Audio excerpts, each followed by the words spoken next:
audio stuff. We'll figure it out. Hi, everybody. Welcome to Living Theosophy. How are you, everyone? Let's do a gallery view. Let's see. There we go. Our special guest is here. And I don't see us on this, but there we are. We're live. Nancy Bragin, welcome, welcome. Thanks for having me, Anne. Thanks for being here. We're a little bit, we're 5 minutes into it, but sometimes with live television and the internet and all kinds of dramas and stuff like that, I'm just so grateful to see your face pop up on the screen, and what a joy it is to have you for the hour that I've got you. Thank you. I'm so happy to be here. Well, there's so much that you've done, and I'm going to give a little, I was a little bit kind of thinking I didn't want to go solo without you, because I really, I just really am inspired by all that you've done and all that you do. And there's so much that I want to talk about with you. So really quick, for the comments, for the live comments, when Luke Ironside, who was our guest last week, fantastic interview and presence and all the work that he's doing, we had some live comments that pop up on the screen, and they didn't save for some reason. So I want to apologize in advance to our live commenters. If we do not answer your question, can I ask if you would comment when the video has closed in the comment section? And I promise to get back to you. But meanwhile, welcome to episode, I think we're on number 5 of the Living Theosophy Sunday Night Live. And our special guest tonight is the one and only Nancy Bragin. Now, I have an introduction for you here that is, well, I don't know how we can do it all in an hour, but we're going to try. Nancy Bragin is coming to us live from Philadelphia, Pennsylvania. And Nancy has worked for many years in public relations, media, and advertising. She's also a branding expert, a corporate nonprofit marketing consultant, and a video producer. For the last decade or more, I have seen Nancy and been aware of her online presence. She's connected to almost everybody in the planetary spiritual world, and probably extra planetary, because she knows everybody. And I'm deeply inspired by her tireless dedication and the work that she does for human rights. And globally, she shares hope, compassion, help, and spiritual inspiration.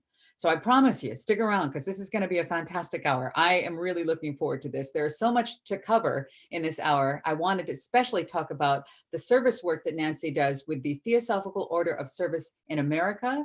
There are also other organizations. I'm going to put the link down below to all of these things we're going to be talking about. Their motto is the union of those who love in the service of all that suffer. That is so beautiful. Nancy, welcome to the show. Welcome, welcome. Thank you. Thank you. I'm so happy to be here with you. Well, it just, I've seen you for years, and it is just, it's so wonderful that the technology, especially during this time that we've got this time out, and all of the things that you've been doing. I do want to give a shout out, because we're at May 3rd right now. This is an episode that's airing on the 3rd of May. There is one more in this series that you have, which is a phenomenal Saturday series, but it will be up for rewatchers. And it is called the Ancient Ageless Wisdom on Zoom. And so you've taken this with Luke Ironside on Zoom. Every week, the class gets bigger and bigger. And Luke Ironside, who is a theosophical lecturer, and he knows his stuff. He knows his stuff. We had the Upanishads the first week, then Egypt, and then yesterday was Greece. And next Saturday, we will have the Druids. So is there anything you'd like to share about how, I know you said you've been working on that for years with him. Would you like to tell us a little bit about how this series came to be, and will there be more? Yeah. So Luke and I started talking about putting on a lecture series. It must have been a good 5 or 6 years ago. At the time where we were meeting, Abraxas Lodge was meeting, we didn't have any internet. So, we were trying to do it out of my house, and we just couldn't arrange it. Now with quarantine, what a perfect storm to do something like this. And with Zoom, we're all kind of, as you know, we're feeling our way through it, and we're working out things. And it's just been such a blessing to do this series with Luke. He definitely knows his stuff. And I he blows my mind. He is 26 years old. I know. An old sage. He's amazing. He is indeed. And the way he's able to present it with a fresh, it's kind of like a, I don't know, like an injection of life. It's vivified as he's bringing it out into the world, along with many others like Pablo Sender and lots of folks like you, all of these people that are taking these teachings that belong to everyone. It is not a solely, it's not exclusive, it is inclusive. And you've been doing this for years. I wanted to talk a little bit about your journey, which I find fascinating. Really quick, we have some comments coming in. Hi, everybody. Hi, you guys. Hi, Robert and Kirk and Annie. We will stop for questions if we have a chance to, but there's lots to cover. Nancy, if you don't mind, what in the very beginning of your life, when you came into this world, in this physical incarnation, you came in with clairvoyant awareness of your extra astral senses. Could you tell us a little bit about that and what that felt like coming in for you? Yeah. Okay. As far back as I can remember, I think I was around 5 years old. I had these abilities. I was able to actually move a dollar bill just by concentrating on it. I could see colors around people and lights and different shapes. I didn't know what it was at the time. I could, at times, if someone was talking and what was coming out of their mouth didn't match what they really meant, what was going on inside, I could pick that up. I thought everyone had these abilities. I had no idea that, and I remember thinking, people go to war and kill each other here. I'm in the wrong place. This is not right. People eat animals. This is not right. Yes. Hello, I'm in the wrong place. So it was very, very difficult. I had a difficult childhood. My mother was a strict Italian Catholic who Okay. I could not talk to about this at all. She was born in Italy and very strict and very Catholic. And my mother did have clairvoyant abilities. She would have dreams that would come true, but she wouldn't go there. She was, her mother told her that was the devil talking to you. So she wouldn't. Yeah. So I did not have anyone I could talk to about these things. So I just shut down. I just disconnected from it. And it wasn't until I was in my early 50s and way into an advertising career that I had a dark night of the soul and a spontaneous awakening. And then everything came back to me and more. So you call it the dark night of the soul. Is this something that between the times when you were younger and you suppressed these astral senses and abilities, which I believe all of us have access to, some are fine-tuned, but it is true, is it not, that everybody has access to these abilities? Absolutely. We kind of pick up where we left off in our last lifetime. So if we develop these abilities and we were on a higher spiritual plane, and I like to talk about a spiritual plane as opposed to the astral plane, because HPV tells us just don't go to the astral. You're not equipped. You don't know what you're dealing with. So don't go there. So I like to lift things up and meet spiritual beings where they are in the spiritual plane. They don't come down and meet us where we are. We have to do the work and meet them where they are. Would you mind explaining a little bit about that? Because that's very brilliantly put, is that the astral world, which surrounds our physical world, is a relatively, it's dark space. We're in a very dark place of great suffering. Would you explain just a little bit for our viewers about the difference between the astral plane and the spiritual realm? I know that we cover a lot of that. I mean, everything's covered in the Theosophical teachings, just your own personal explanation, because you've had so much experience with it in the physical world. Yeah.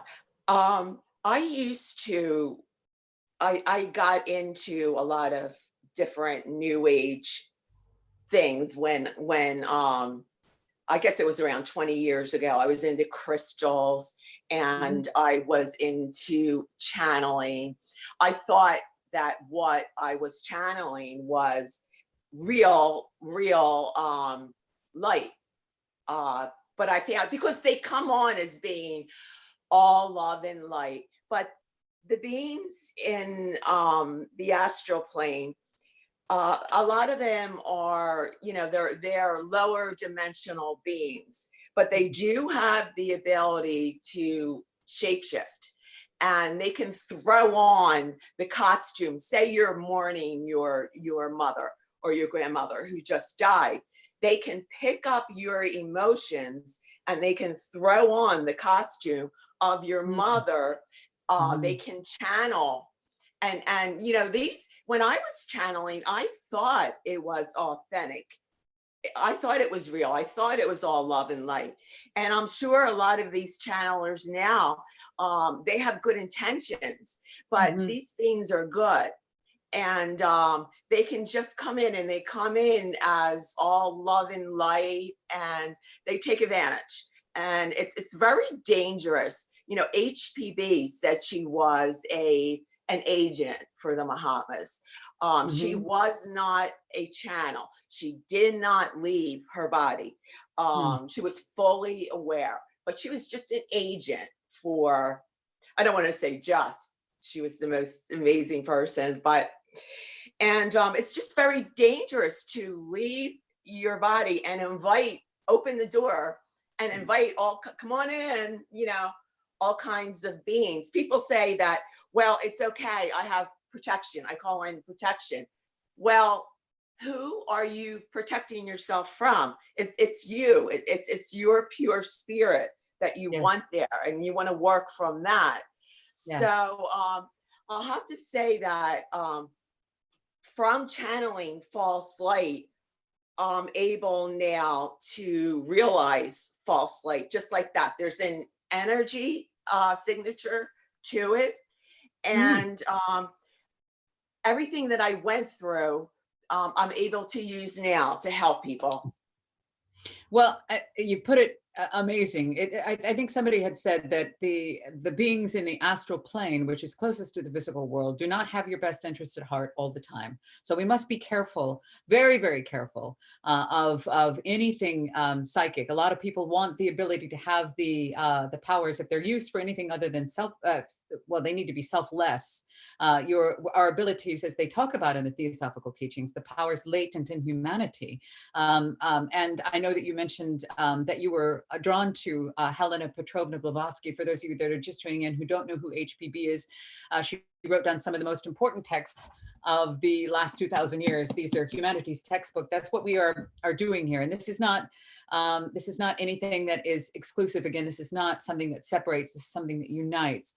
And Nancy, it's interesting during that time between your youth and your dark night of the soul, which you say was an awakening where you understood things more. Did you use or did you tap into any of these abilities, or was it dormant?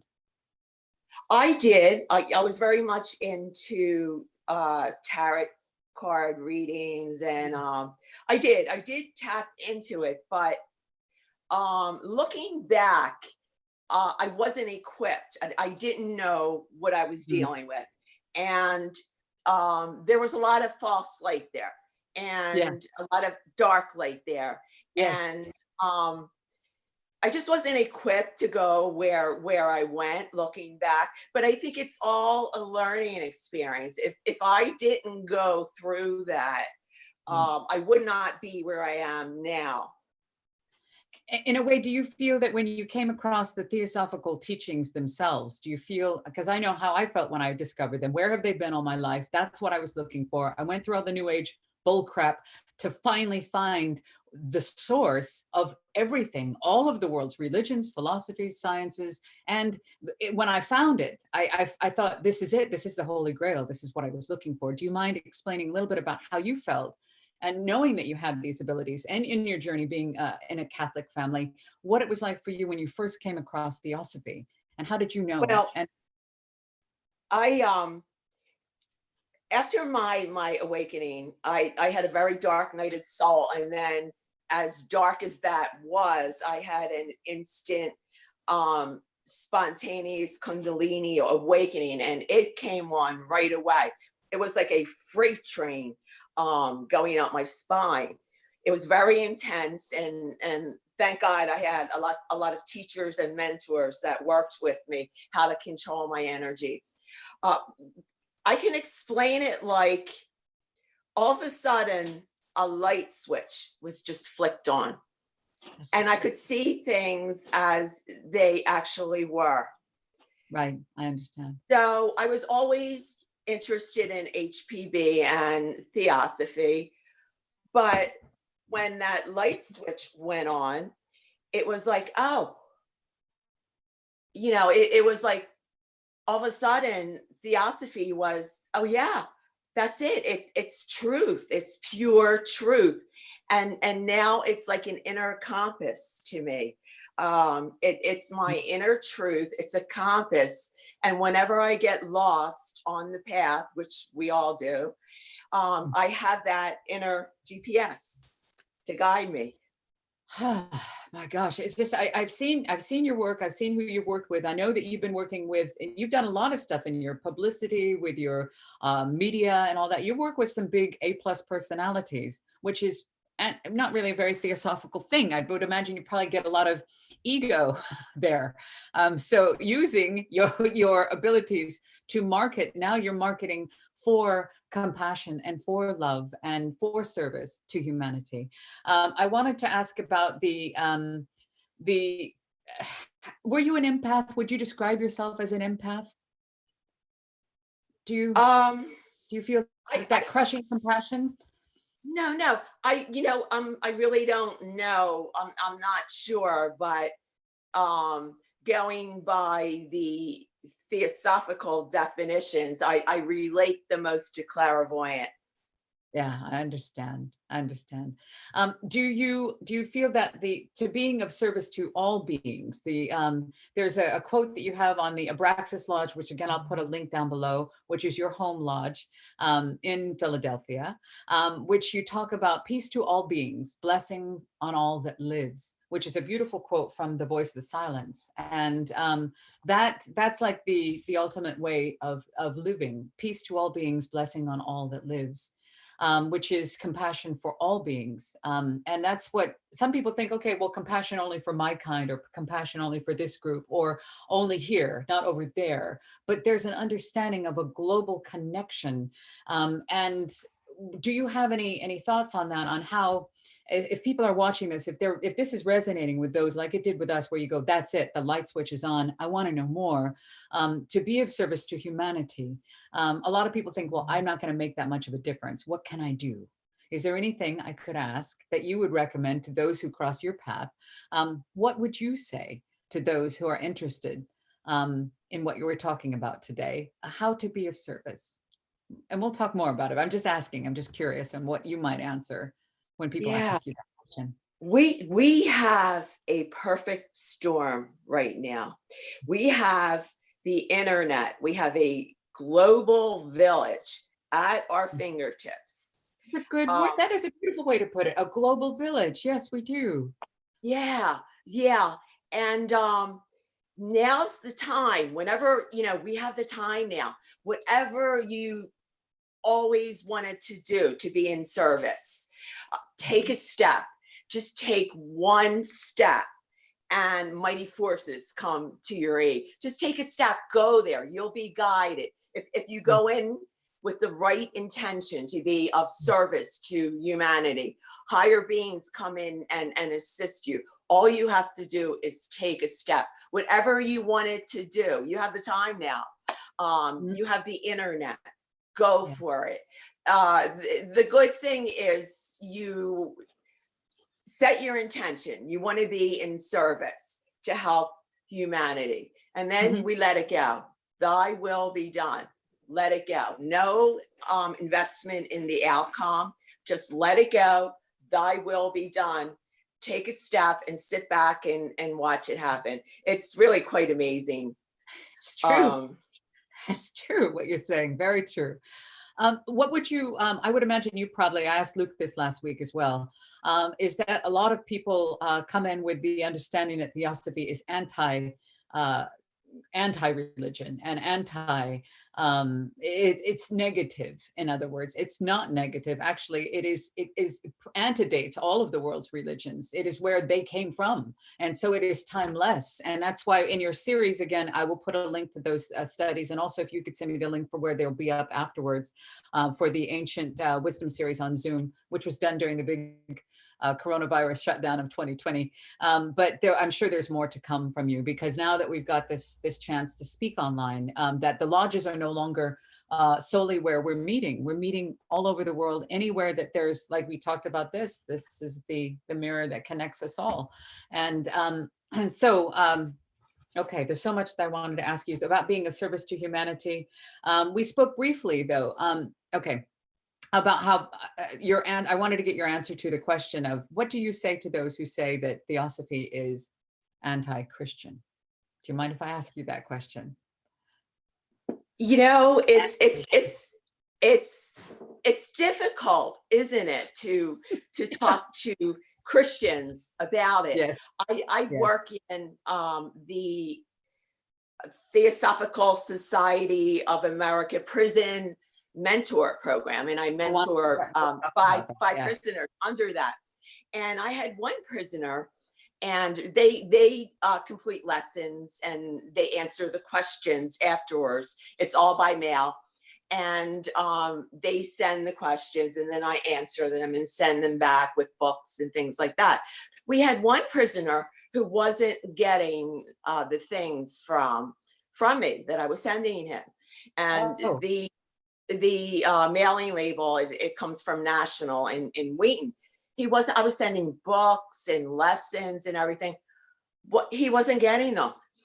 We found out there was a quote Christian in the mailroom who was taking everything and throwing it in the trash because he thought it was the devil's work. So this is what, like, you know what we have to deal with. Yes. I I try, you know, sometimes there's no getting through to people. They're shut off, they have their mindset, which is fine. But I try to deal with people on an individual basis and to their sensibilities, and try to tell them that there's this one thread of truth that runs through all of the religions. That's what Theosophy is. And it doesn't exclude any religion. It's all of them. We're working from that one thread of truth. But it is sometimes it can be difficult. You know, they see the Theosophical Society symbol, and they see the swastika, and then we have to go into all that.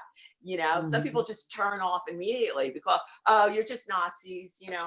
So, you know, I kind of, what I like to do is I kind of turn it over to the masters, and I say, all right, guys, you know, use me to be your instrument, you know, just use me and guide me. And they do.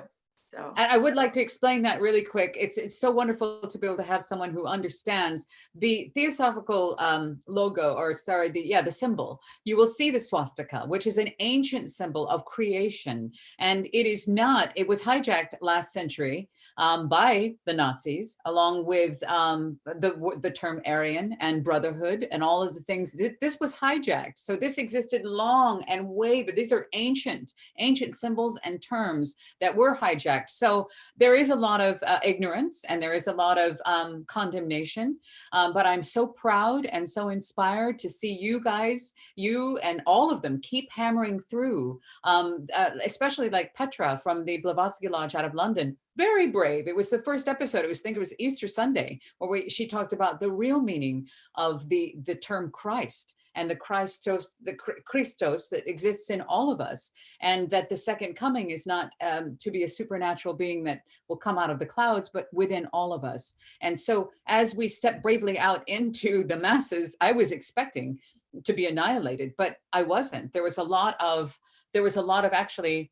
wonderful. There's a lot of folks here. They're saying hello from Brazil. Hi there, sweetheart. Hello, welcome, welcome. Peace be with you. Thank you. Love you. That's nice. So I was not expecting it to be well received. And I was really surprised that people are ready to hear this. Perhaps this is the time for these teachings. Since these seeds were planted, a lot came through at the end of the 19th century, a lot. Now we've had a chance to harvest and go through what we call the New Age movement. And you and I talked about that just briefly when we talked the other night. And I had asked, do you feel that it is cherry picked? You know, that the New Age movement is cherry picked, because they say it came in the 1970s. And all of this stuff is like the reincarnation and the karma. We talked about that with Luke. Where is this coming from? It's coming from these teachings, and these teachings are as old as time itself. So I'm just really glad to hear that you're out there fighting the good fight too. It isn't a fight. It's just a matter of standing up and speaking up. And in a way, it is shining a light where there is much darkness. And that would be the term that was used in the magazine that was bravely published in the late 1800s. And the name of that magazine is called Lucifer, which does not mean Satan. It means the light bringer. And I would imagine, I know that I'm just waiting to get all kinds of crap for that, but I think how brave they were to say that back then. And I'm sure you probably get the same. Lucifer is the light bringer. This is not about any dark entity. Believe me, the darkness is here on earth. This is bringing the light into the darkness. Okay, you also talked about, and I can't believe time is flying with you. I mean, I can believe that, but I can't believe how fast it's going. You talked about I'm a member of the Theosophical Society out of England, the London headquarters, but I don't wear my lodge like a badge. I know that some Theosophists do, and some Theosophists are very, very serious about their lodge, and they believe that their lodge is the best lodge.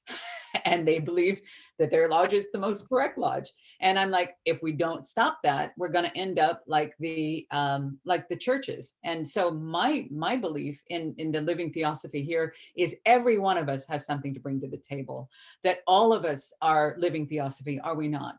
We are all living theosophy. So no matter what, if you're a theosophist, and I have the definition that HBB gave us for who is a theosophist, which I think it helps with people going, what is that? What is theosophy? What does that mean? Any person of average, and you'll be familiar with this, any person of average intellectual capacities and a leaning towards the metaphysical, of pure unselfish life, who finds more joy in helping his neighbor than in receiving help himself, one who is ever ready to sacrifice his own pleasures for the sake of other people, and who loves truth, goodness, and wisdom for their own sake, not for the benefit that they may confer, is a theosophist. So that's HPB from the collected writings. And I think that sums it up relatively easily when I think that, well, the lodges, people go, what lodge are you from? Well, I mean, I joined and then I left because I was so turned off by, you know, the elitism that I suspected. And I know we talked about cross-pollination because there are other lodges, there are online groups, and there are other theosophical groups. What are your thoughts on uniting the theosophical movement? I mean, I love what you're doing with this series with Luke. That is amazing. And what you're doing out of the Abraxas Lodge. How, and I'm asking you this, not to put you on the spot, because I want to help. I want to help in whatever way that I can. How can we unite the theosophical movement by whatever we do in our own lives and bring it forward as a joint movement rather than a separation of lodges? Here at the Abraxas Lodge, a few years ago, we started a study group with the ULT here in Philly. We have the Theosophists. Sorry, I just want to explain that. Yeah. We have the ULT in Philadelphia, and then we have our TS Lodge in the suburbs of Philadelphia.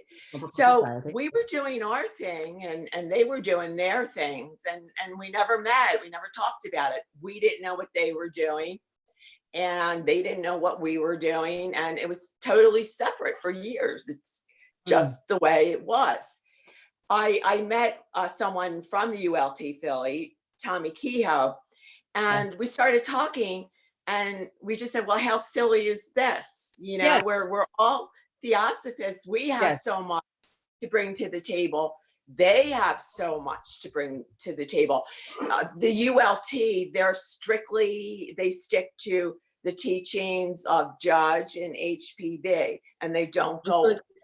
William Q. Judge, I'm just going to explain that for the folks that might be watching and not know. William Q. Judge and Helena Petrovna Blavatsky, and those are the exclusive teachings, or what they really want you to stick with, and nothing else. It's the Universal Lodge of Theosophists, correct? The ULT, that's what that, so that's, and they're online as well. So no matter where you find it, you're going to be able to find and use your own discernment as these teachings come across your path. I'm sorry to interrupt you, honey. I just wanted to explain who Judge was. Sure. Sometimes we think, we're so familiar with what we do. We think everyone understands. So thank you for explaining that. So Tommy was gracious enough to take us up on our invitation to come and do some study groups for our lodge, at our lodge. He did a study group on the Gita. He did a study group on Ocean of Theosophy by Judge. And you could not find two Theosophists who were more on the opposite ends of the scale. I'm here and Tommy is there. But Anne, let me tell you, it worked out brilliantly. Our lodge loved Tommy. Tommy loved coming to our lodge and talking. And it worked out so great because he was so good at keeping us online and centered on the teachings, because we tended to go off on tangents and talk about all this stuff. But he was so good. I mean, he knew his stuff, and he was so good at keeping us centered and on the teachings. It was just a joy and a blessing. So I think those boundaries aren't really there. They're false boundaries. And if we don't put them up, if we ignore them and just, hey, we're all Theosophists and we're here with to serve humanity, and let's just do it. Let's drop else and just do it. Yes, because we need to, if we're trying to unite, if we say we're all one, but we don't act as one, we must act as one.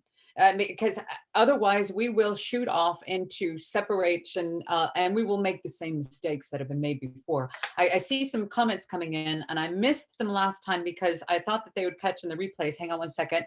Want to say hello to Spiritual Pilgrim. Welcome to you. Annie is talking about Annie. I'm just going to read these. I haven't pre-read them, so I'm trusting that you guys are behaving yourselves. Annie is talking about, I also went through a dark experience in 2012, studied Reiki healing in 2015. After my first attunement, I became psychic overnight, clairvoyance, clairaudient, out-of-body experiences, and lucid dreaming. That can happen, like you mentioned, when it's time, it's time. Kirk is writing. He's been to the Besant Lodge in Hollywood. He knows, I know there's some kind of schism between her and Judge, and there was so much drama. There's just drama. It's human nature for drama. So just, yes. If you wouldn't mind, can you touch on that briefly? Between Annie Besant and William Q. Judge? Well, it's after Blavatsky passed away. I just want to say that everybody wanted to step up to the plate, and everybody wanted to try to have their own thing. And that's, I think, ever since then, it's been, everybody has something, even Catherine Tingley, all of these people who've come through, Sabaro, all of them have something to bring forward. Even, God forbid, I know I'm going to get eaten alive, the Charles Leadbeater and Annie Besant crowd. There are some very valuable things in the writings. If we can remember principles, not personalities, is always very valuable. But I I would have to say, do you want to share anything on that, about Annie Besant and William Q. Judge's issues? Yeah, yeah. You know, I really don't want to get too much into the division and all of that and how it happened. But if we can just, like you said, focus on the real and Mm, focus on the good. We're mhm. all humans. We're Yes, all in human bodies. Okay. yes. We're in human bodies for a reason. So if we can just focus on the good, the real that these people did, what Annie did for women, what Annie did she started the Theosophical Order of Service, what she did Mhm. for India, what she did for occult science. I mean, Mm. her and Leadbeater shrunk themselves down to the size of a cell and discovered all of these occult sciences and quantum physics that they're just talking about now. They did Mm, this back then. yeah. So if we can just focus on the real, there are Mm. gifts that all of these teachers have brought to us. They did go off on human tangents like we all do, but let's just focus on the good. And there was a lot of good. And that's very well said. Very, very well said. Because human nature is, if you put more than one person in a room, the human nature will take over. There's always going to be, it's going to be a pissing match, and there's going to be egos will be involved, and there will be, for some reason, I'm not sure. I think Luke was talking about it in yesterday's episode, that you had on, about how these ancient mysteries have always been free and available to all. But sure, I think it was 200 BC or 500 BC when people started to say, hey, you pay me enough money, I can initiate you. And that's human nature, to go ahead and let me remove all of your karma for $5,000. This kind of stuff. This is a human nature kind of a thing. And what happens is, when you have the teachings, be it a religion, you can see very clearly in our religions what we do. We want to have more. We have gold ceilings. We're the boss. We're like the mafia, blah, blah, blah. We're like a king. It goes to our heads. And so the work is done here. The theosophical work is done on the self, by the self, as you are connected to the all. So that you don't have to go to a church, you don't have to belong to a lodge, you don't have to get your information from the Living Theosophy YouTube channel, you don't have to get it from anywhere else, except if we can point you towards these texts. This is a secret doctrine. And it's a daunting text, but within it, as Nancy was talking about, there is quantum physics. There is nothing but religion, math, science, philosophy.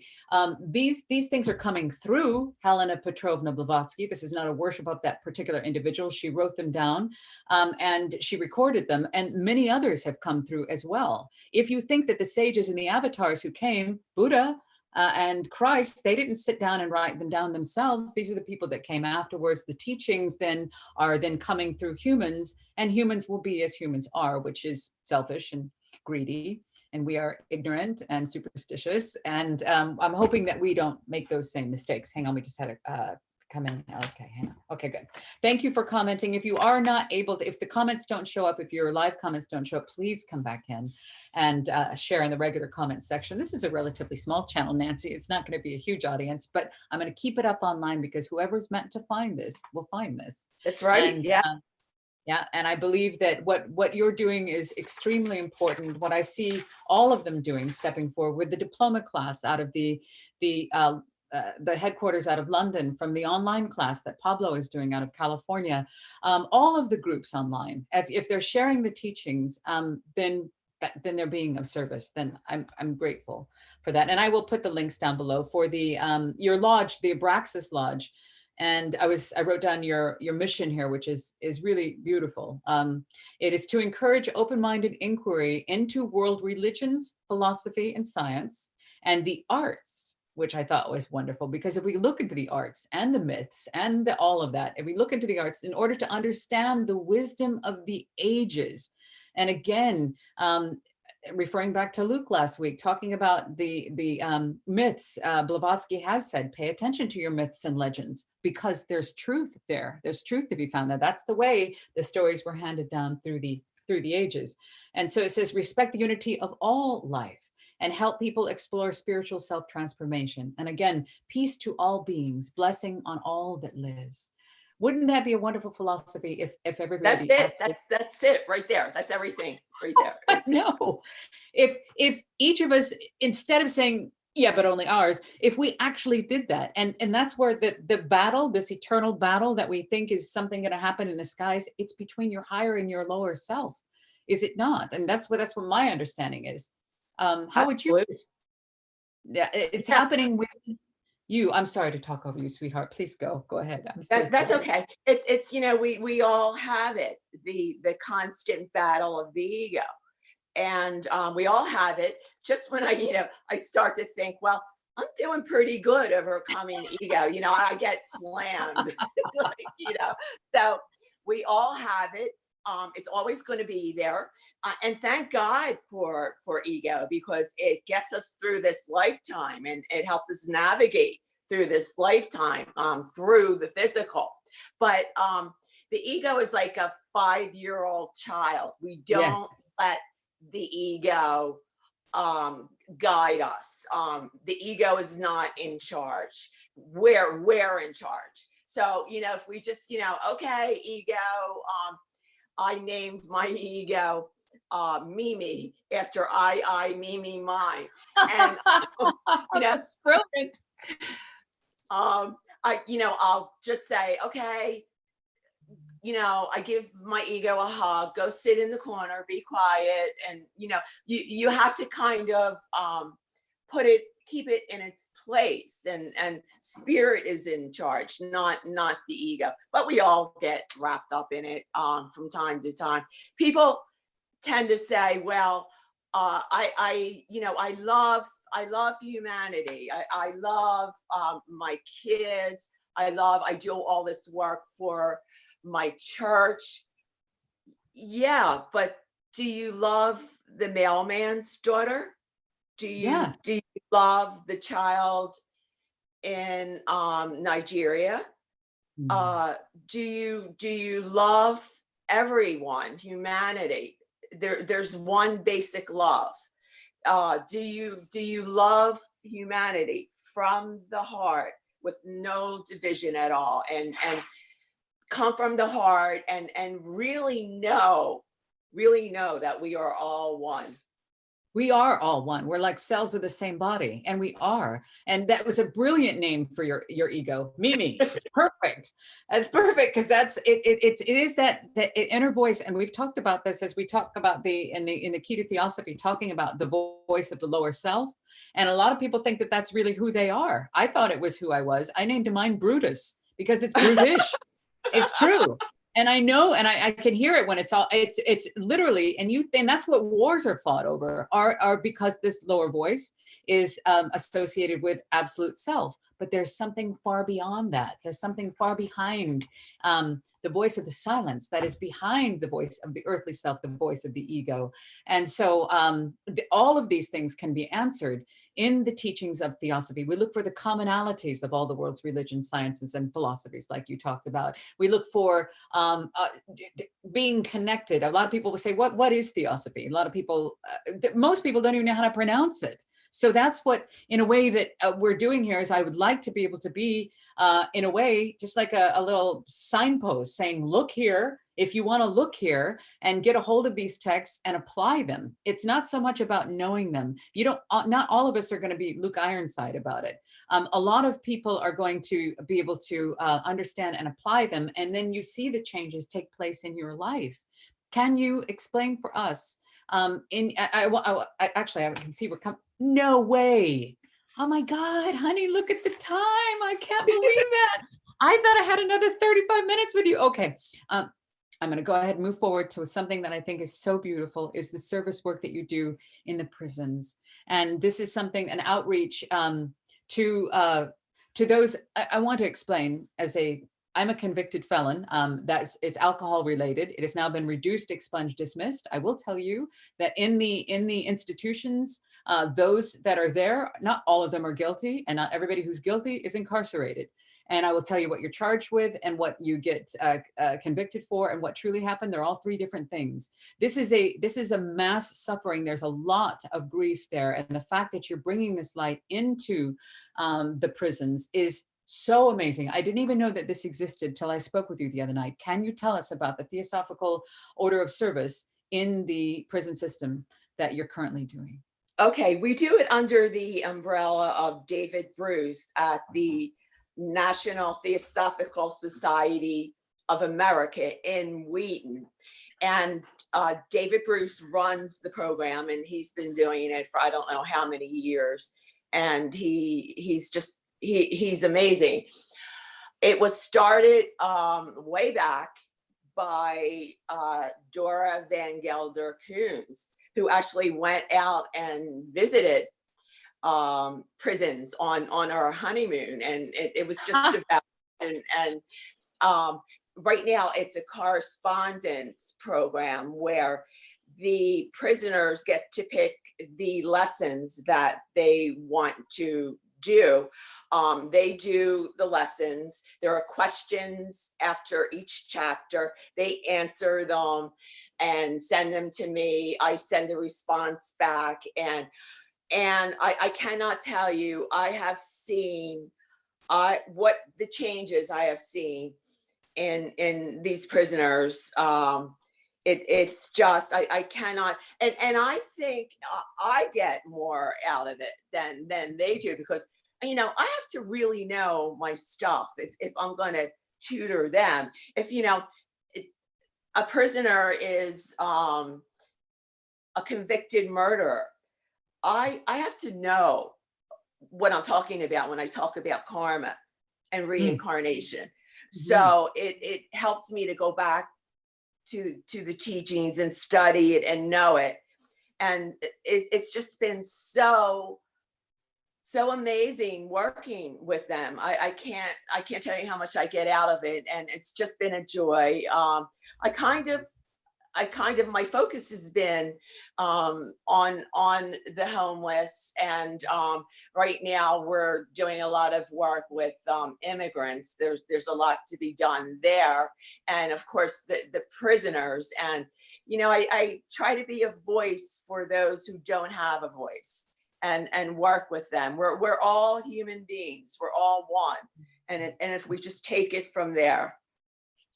Do you find that there is comfort found when they realize that this particular life and this situation that they are in, when they understand the bigger picture, when they can Google Earth and realize that this lifetime is not all that there is, that we're in eternity as much as we will ever be, and that the understanding karma, which isn't just retribution, it's balance, and it's explained in the Theosophical teachings in great detail, as is reincarnation, which only recently came into the Western world as still people are like, no, I don't believe in that. Once death is there, then it's just complete and total utter obliteration. So when you speak to them and you talk to them about this is, this will pass, and this life is where you're here and able to.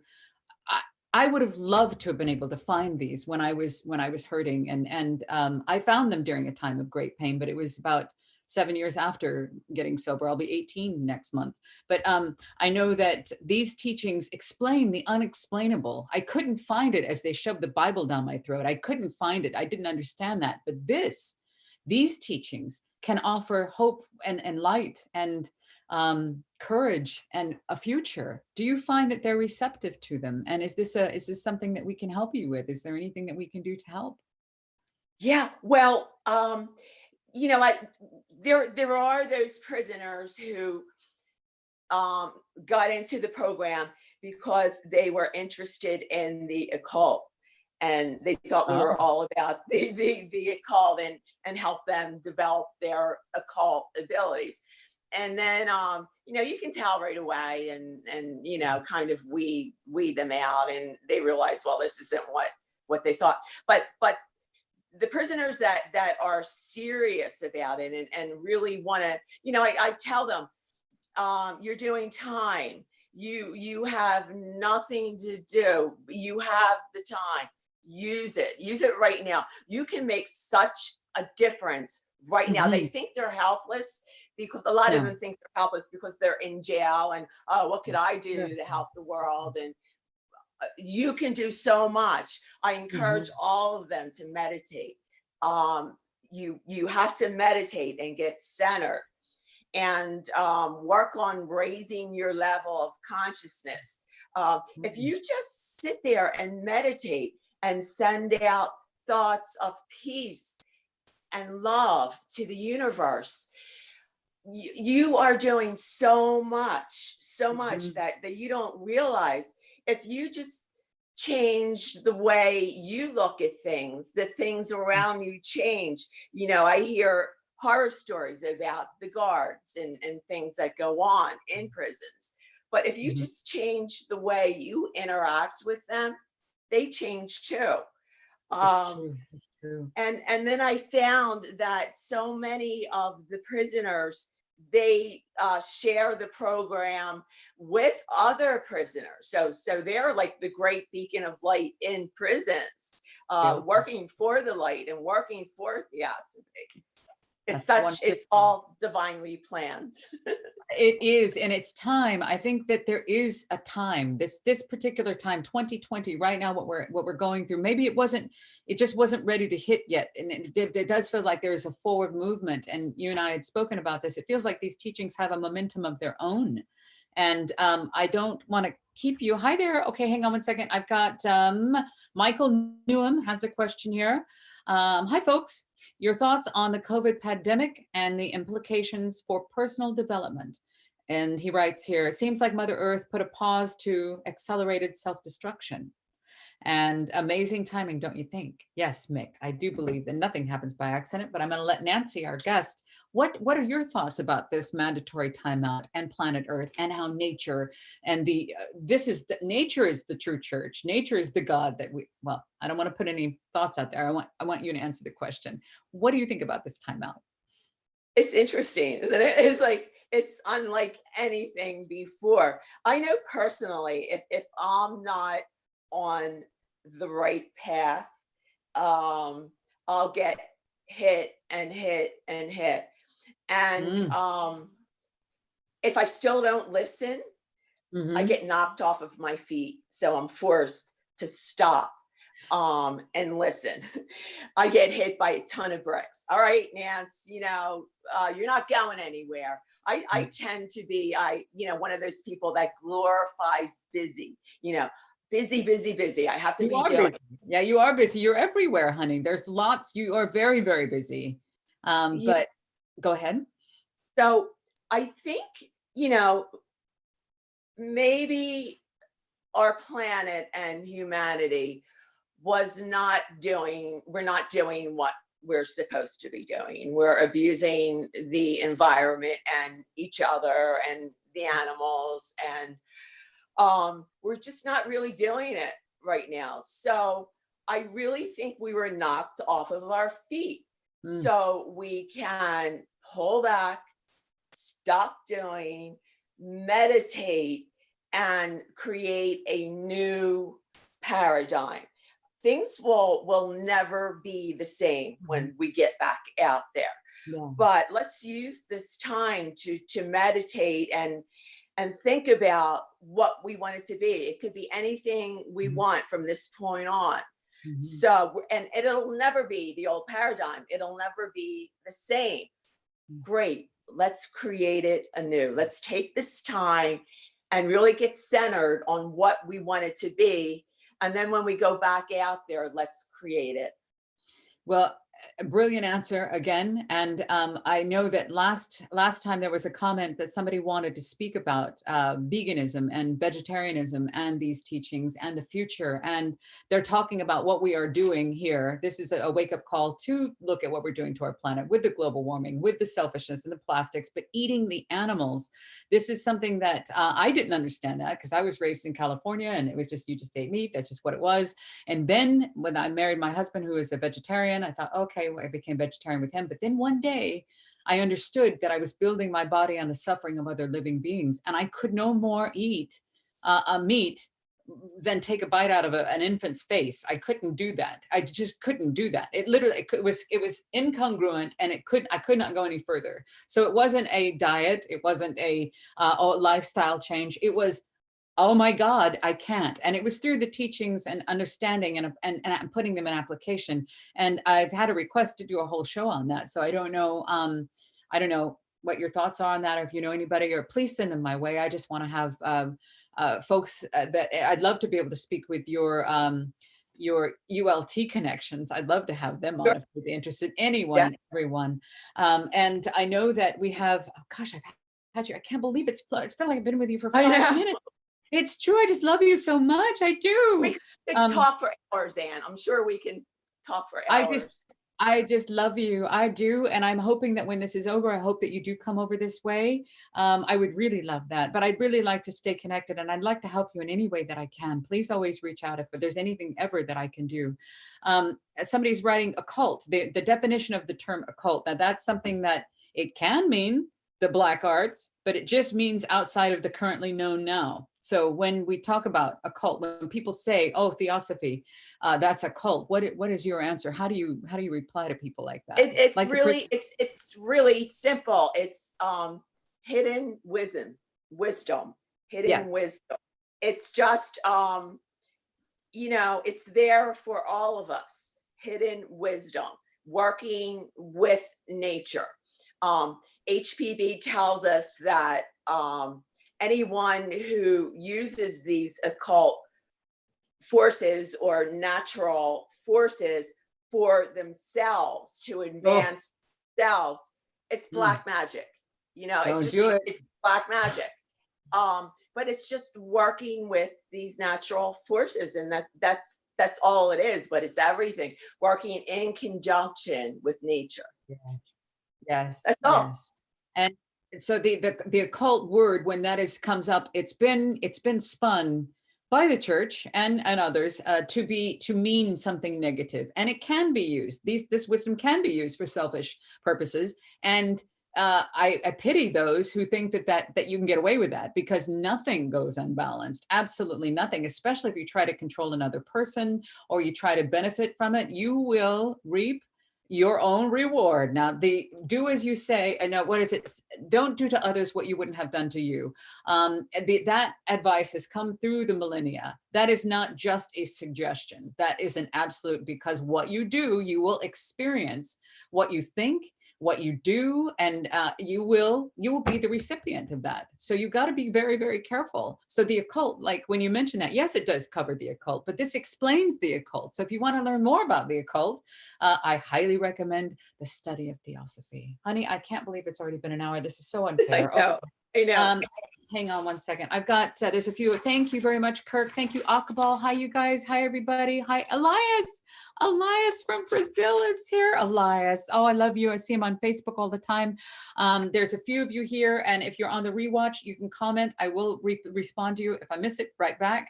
Oh, gosh. Okay.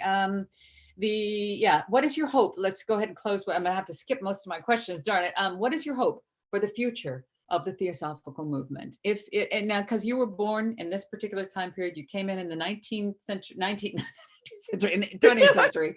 We came in the 20th century, and here we are in the 21st. We're only here for a little bit. What is your hope for the future?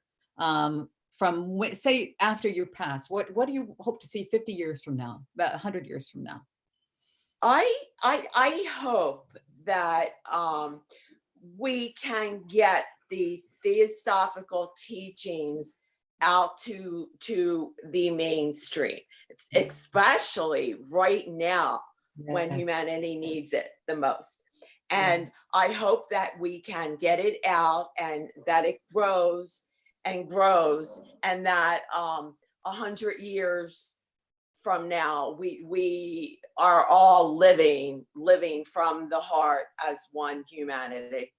Oh my goodness. You know, I I I have the same desire, and I believe right now we're on the cusp of something extremely important. These teachings, again, Theosophy meaning theos, Sophia meaning wisdom. These are ancient teachings that go all the way back to the beginning of recorded history. This is not a movement from the 19th century. Okay, a lot came through at that time. This is ancient wisdom from the Greeks, from the Upanishads, the Vedas, alchemy. If you go back to Jewish mysticism, you will see these teachings. They are out there, and they are the synonymous ones that overlap, where you can see that there's like the omnism, how we say that there's some truth in all of the world's religions, but not one religion has all of the truth. This is simply the study of the foundation that is the truth itself. So this truth is no more truthy than truth, because you can't be higher than truth. And that is the motto of our Theosophical Society, or Theosophy, which is there is no religion higher than truth. So where did these religions come from? They came from this truth. If you'd like to find out how you can apply them, there are texts, and I will put links down below to the Key to Theosophy, to the Voice of the Silence, to Luke's talks, to what Nancy's doing, to all of these things, to what Pablo's doing, to what the Theosophical Society out of England, the diploma course, all of these things right now. You can get access to these teachings, and the work takes place not in a building, not because you paid somebody some money, but through your own desire to overcome yourself, your higher and your lower self. This is where it all takes place.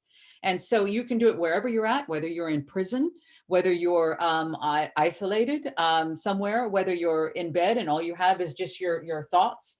Thoughts are very powerful things. There's so much we could talk about. Nancy Bragin, you have been such a pleasure. I cannot believe I've been able to be with you for an hour, and it feels literally like 5 minutes. 5 minutes. Thank you so much, Anne. This has been awesome. I know we could just talk for hours and hours and hours. I just want to, is there anything that I did not cover that you'd like to cover? Is it, I mean, because Luke will be live next week, but these classes again are on Saturday. This is a fantastic idea, and I hope that you continue to do these. These are on the ancient wisdom on Zoom, which has been, I think, encouraged probably by the COVID shutdown. But again, next week it's on the Druids, and these will be up for rewatch, and I will put a link. Can you send me that link so they can watch them on YouTube? Absolutely, absolutely, yes. What channel is that on? I'm so excited to for this Saturday. It's the last one, which I am really sad, but it's about the Celtic mysteries, and Luke is going to get into Stonehenge, which I'm sure we're all very much, and how it's not really what we thought it was. And so I can't wait. I'm so excited. That is the last of the lecture series that is planned, but we'll be doing lots more. You won't be able to stop us. So that's true. No, I do see it going and going and going. And now remember, this is going to reach every corner of the earth online. Everybody can be a student, and we're all students of Theosophy. We're all living Theosophy. We're all, if we have the selfless desire to ease the unnecessary suffering of all beings on this planet, that's why we're here. That's why you see these two faces in front of you. And what a beautiful face she is. Thank you so much for being here. And his heart and the work that you've done. I'm just, like I said, when I talked to you, I'm a little starstruck because I've seen you out there for a very long time. No, it's true. I have watched your work, and I'm very inspired by you, because you're using your tools as a PR, as a video producer, as a connector of beings to be able to do this now for purpose. And I feel just much respect and so much love for you, Nancy Bragin. Thank you. Thank you. Thank you. Thank you, everybody. Let me make sure that I said hello. Oh, I'm sorry. Did you go ahead? Go ahead. Did you? Okay, I'm so sorry. It's so weird. I've got that lag. Thank you very much, Annie and Kirk and all of you. And if I missed any of you, Elias, is there a Singularity? Thank you. Museum of Lost Time. That's my husband. He's upstairs. He's watching. He's saying, show's going very well. And you don't get that from him. You don't. He's very, very hard to please. So if you get that, then that means it's a thumbs up. He's loved it since we've started this series. Next week, we will have Petra will be on again, talking about these are all HBB quotes, and she makes them into stories where we're actually able to read these quotes about Jesus of Nazareth and the meaning of the word logos and the word Nazareth and where that comes from in the writings, from the collected writings, Isis Unveiled. And great. Doctrine. So if you know anybody, any Theosophists or folks that are like-minded individuals who would like to be on this show, please send them my way. I And will. yeah, if you can. And I would love to meet you in person someday. And I can't thank you enough. I will have this up in post-production. I'm going to chop off the ends and get all the links into it later on this evening. And so much love to all of you out there. Nancy, I hate to push this button. I don't want to say goodbye. I want to give you a big, huge hug. Come here. I wish you all the best in all that you're doing. And I'll see you on Saturday at class. And those will be up for the rewatch. Thank you. And we'll be seeing more from you. And all of the Theosophical. I've got all the links in there. The TOS is over here and in the United States. So we're just going to be all in this together because we are. So I love you. Thank you, honey. Thank you, Ann. Thank you, honey. Thank you. I'll see you soon. Bye-bye.